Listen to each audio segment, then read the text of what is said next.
There are two main reasons why you might like to buy a second pan and play with two handpans. Let's explore both of those avenues to see if either of them are the right one for you and whether you actually do need to get a second handpan or not. The first avenue is to find two complementary scales or matching scales so that you can play them together with another person. This might be having two handpans in the same key, or slightly different modes, and I'll talk about that in a minute. Or it might be two handpans in relative major or minor keys. All sounds a little bit crazy and difficult, but we'll break it down. It's actually fairly simple. So say for instance you have a D Celtic scale, right? That's a form of D minor. It's a kind of D minor. So you can jam along with a D kurd, which is exactly the same scale, but it has one extra note in it.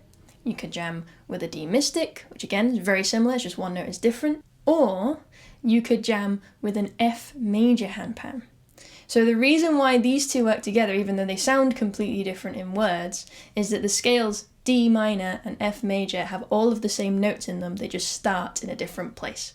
And I explained a little bit more about that in another video that you can check out through the link in the description. But if you wanted to jam with those two scales, all you have to do with the other person that you're jamming with is decide which one of you is going to play the ding. Don't both play the ding because otherwise it will start to clash. But if you choose that between you, that will determine which key you're in, whether you're in F major or D minor. So I'm giving you a couple of different examples of what kind of scales work together.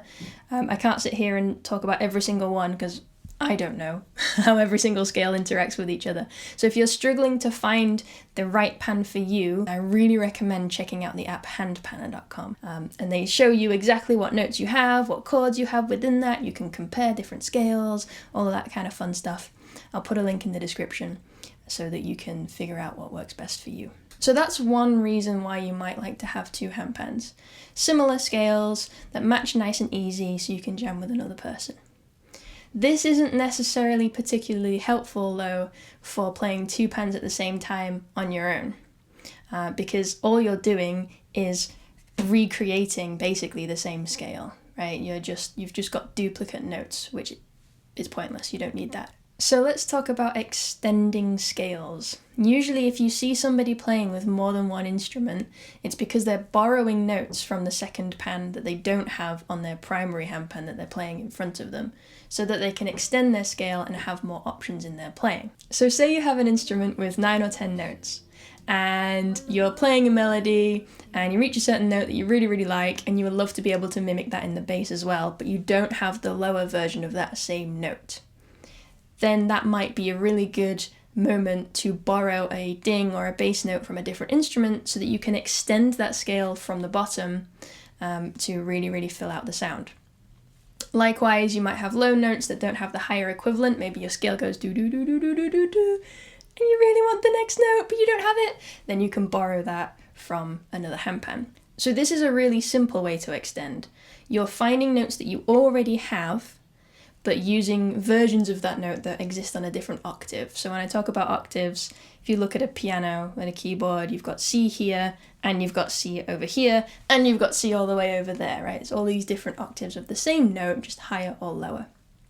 And usually on a single handpan, you have at least 2 octaves of a couple of the notes, right? You have the lowest note in the center, and then you usually have that note repeated again within the scale somewhere. It's not always the case, but that's the most common thing that you will see.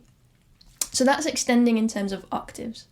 You might also like to borrow notes that exist completely outside of the scale that you're playing.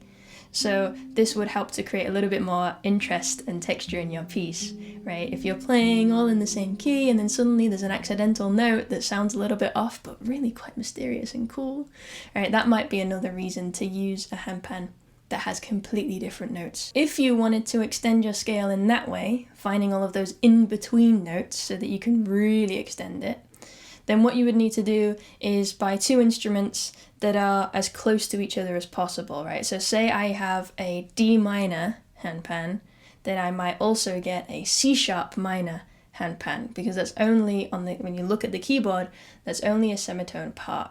right? They're right next to each other.